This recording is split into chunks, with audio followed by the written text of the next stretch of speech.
आवास से संबंधित कई वीडियो हैं हमारे चैनल पर, जिसमें मैंने बताया है, चाहे वो मुख्यमंत्री आवास योजना हो, चाहे प्रधानमंत्री आवास योजना हो, या मुख्यमंत्री आवास योजना के तहत मिलने वाले विकलांग आवास हो, या जो भी दैवीय आपदा से आवास मिलते हैं। लेकिन गांव में जब मैं देखता हूं, ऐसे बहुत से परिवार मिल जाते हैं, बहुत से तो नहीं कहेंगे लेकिन काफी हद तक, जिन बच्चों के माता पिता में से कोई एक खत्म हो गया, या गांव के गरीब बच्चे हैं जिनके माँ बाप आर्थिक रूप से बच्चों को पढ़ाने में सक्षम नहीं है, उनका भरण पोषण में सक्षम नहीं है, तो मैं चाहता हूं ऐसे बच्चों की आप मदद करें।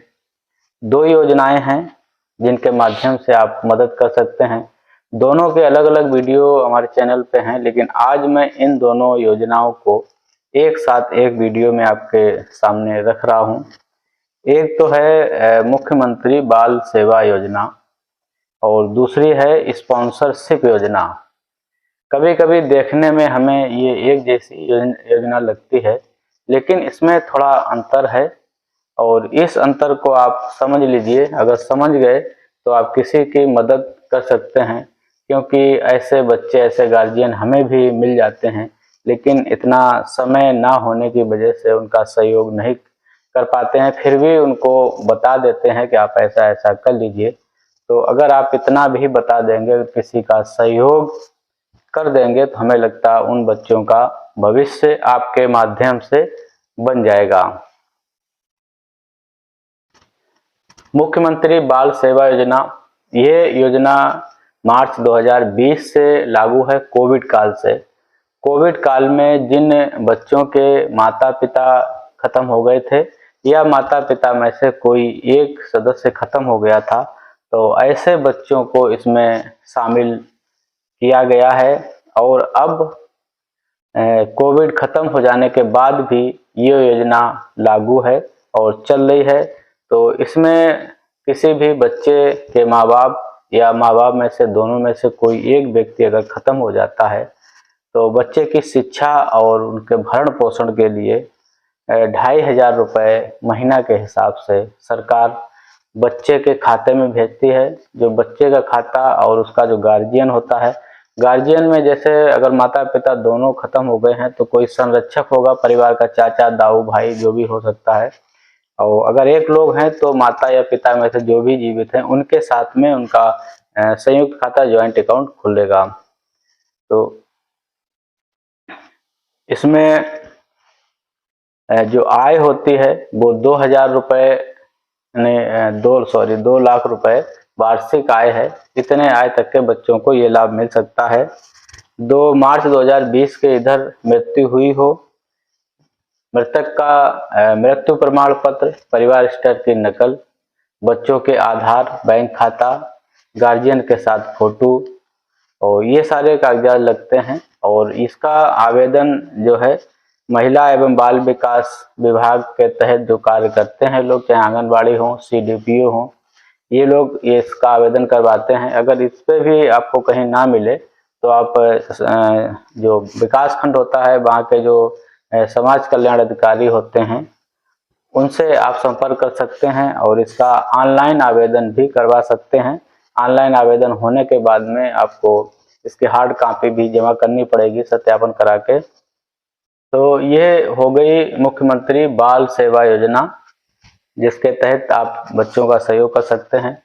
और दूसरी होती है स्पॉन्सरशिप योजना। देखने में लगभग एक जैसी लगती है, लेकिन ऐसा है नहीं। स्पॉन्सरशिप योजना में माँ बाप, इसमें एक बंदिश लागू है कि मार्च 2020 से जिनके माँ बाप खत्म हुए उनके लागू होगी, लेकिन स्पॉन्सरशिप में अगर पहले भी उनके माँ बाप खत्म हुए तो उसमें ये योजना लागू होती है। अनाथ बच्चे हैं, कोई बच्चा अकेला है जिसका माँ बाप नहीं है, और ऐसे बच्चे जिनका माँ बाप बहुत लापरवाह हैं, उनका ख्याल नहीं रख रहे हैं, साथ ही आर्थिक रूप से कमजोर गार्जियन हैं, या कोई ऐसी बीमारी से ग्रसित गार्जियन हैं जिनका इलाज संभव नहीं है, तो ऐसे गार्जियन के बच्चे भी इसके दायरे में आते हैं। बाल तस्करी से छुड़ाए गए बच्चे हैं, बाल विवाह से मुक्त कराए गए बच्चे हैं, बाल श्रम से मुक्त कराए गए बच्चे इस योजना के तहत आते हैं। जो सड़कों पे आमतौर पे बच्चे घूमा करते हैं, जिनकी कोई देख रेख नहीं होती है, तो ऐसे बच्चों को बाल संरक्षण गृह में ले जाकर उनकी शिक्षा, उनका भरण पोषण कराया जाता है। ये योजना जिला बाल संरक्षण इकाई या जिला प्रवर्तन इकाई से संचालित होती है। और इसके लिए भी आप जो समाज कल्याण एडीओ हैं, सहायक विकास अधिकारी समाज कल्याण के, तो उनसे इनका फॉर्म मिल सकता है। इसके आवेदन ऑफलाइन ही होते हैं।